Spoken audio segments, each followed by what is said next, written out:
Hi, the TED Talk that I'd like to review is one that Brene Brown did on shame. She is a shame and vulnerability expert researcher at the University of Houston, and she's done two TED Talks, one on vulnerability and one on shame. And the one on shame that I'm reviewing, she begins with critiquing her original performance on vulnerability and starts talking about that although she's supposed to be this expert in it, that she fell victim to it and that she was really insecure about her performance on the TED stage, and that even then it wasn't as big as it is now, but still she was afraid that 500 or 600 people may see it and that she would be mortified at the way she presented the topic, when really it turned out to be millions of people who saw it. I think she's great. I think that she talks about issues that plague us all, and that while she does it, she's not trying to be the authority, even though she is, but she's also revealing with her own personal experiences. So let's see. The audience, I believe, is everybody. That sounds generic, but I really think it is everybody. It's anybody who at least is interested in making authentic connections with other people and really trying to tackle those. One thing that she said that I agree with is, I agree with everything, but one thing that she said is that, often we go in trying to be the absolutely best that we can be. And those people, although they're great and rehearse sometimes, we don't always connect with them. But it's when we see these glimmers of vulnerability, do we start to connect with people, empathize, and then really see what they're saying and where they're coming from. A good example, she didn't say this was a few years ago, but a good example of that would be like a Hillary Clinton.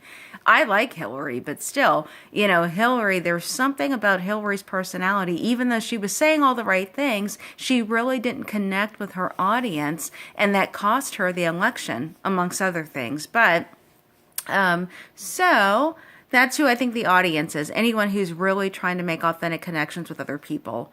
The objective of the TED Talk is just to maybe illuminate that, just that weakness may be perceived, that vulnerability may be perceived as a weakness, but then also those who are vulnerable, when we see them be vulnerable, it's what attracts us to them. My perspective is, I think everything she said was totally spot on. I really do. And she kind of goes into the differences between shame and guilt.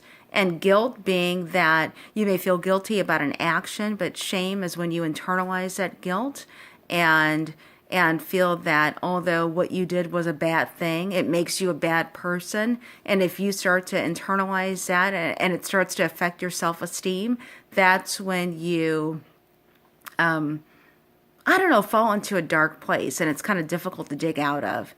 So I feel that her strengths for the presentation are really just being relatable. One of the things that she did, number one, she is from Texas. She's 5 generations Texan. And although I have no connections to Texas, she is kind of folksy. And so she is an academic, but she's not, her presentation style isn't overly formal. And so I was really able to relate to her. I like her work. I like her books. And I often listen to books, like audiobooks. And so everything that she narrates, too, that she's done, it really is relatable. And she uses personal stories in her presentation style, not just those of others, but those of her own. And so it shows her being vulnerable through her personal experiences and interactions, even though she's an expert in the area, so she knows academically what the data is telling her. But then she still exhibits this other human behavior where she falls through the same pitfalls as everyone else, and she's really comfortable talking about that. Her talk did not include props, graphics, or videos. She was just herself on the stage, free-forming, free talking. And what I liked about her is that she wasn't rambling on. She had a lot of really good pauses, authentic pauses. I'm sure she had rehearsed, but still, it was just really, well thought out. It seemed like she was intentionally trying to connect with the audience. And it seemed like she wasn't trying to be just the authority on any one thing, that she was just trying to talk about the human experience and how if we want to get better and if we want to stop being so isolated and connect with other people, that that's something that we can do is try to be more vulnerable to attract other people, and then they will let down their guard and also be more vulnerable. Those are some of the elements that I would like to utilize in my Monica assignment too, was just being more comfortable, slowing it down, being a little bit more comfortable on the stage, on camera, in film. But let's see, to talk more about the technical aspects of her speech. You know, one thing that she went into is that some of the stuff isn't just organized, it's the same for women and men, but it's organized differently by gender, and how women feel most shameful when they can't conform to the social norms that women are supposed to adhere to, which are mostly these unobtainable competing expectations. But men, it's not necessarily that for them. It still is powerful, but for men, it's more so that they feel most shameful if they're perceived as weak. And so that's kind of opposite of one another. And so one of the examples that she used in her research and also in her TED Talk was this guy who came, who was with his wife and children, female daughters, adult daughters, and they bought a bunch of books. She signed the books, and he said privately, you know, I don't hear you mention men in any of your research. And she said, well, I really don't study men. And she changed that. For the first 4 or 5 years, she didn't study men at all. And he said that he felt like the research was kind of contradictory because those aren't the men's issues that he feels like he's experiencing. And that he felt that if he was to be vulnerable, like people want to see him be, he would be rejected. And most often, he was. So she ended up doing research on that and found out that men who did, I don't know, show their vulnerability, even though women say that's what they want, it's not really what they want. Then women turn on them, perceive them as weak, and abandon them. It's kind of a catch-22. I thought that was kind of interesting. Let's see. I think that's about it for her talk. It was more so just her being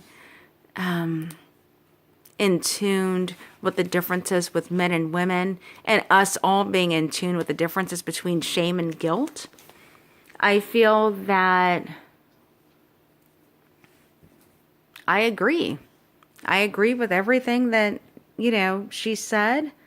I like her. I like her work. I struggle with that. I try to be as vulnerable as I can, but every time I feel like I feel like I'm letting down my guard, and so then I'm not as polished as I could be. And it's a struggle, but it's nice to hear someone talk about it. And this was one of the most difficult TED presentations to do, even more so than the first one, because it's true. She was saying that if you ever start to talk about shame and vulnerability, a lot of times people clam up because it takes them to a different place. People don't even want to talk about it or reveal those sides of themselves. So I agree with that. And I will try to take away from her presentation style and her message, and that's about it. Thanks.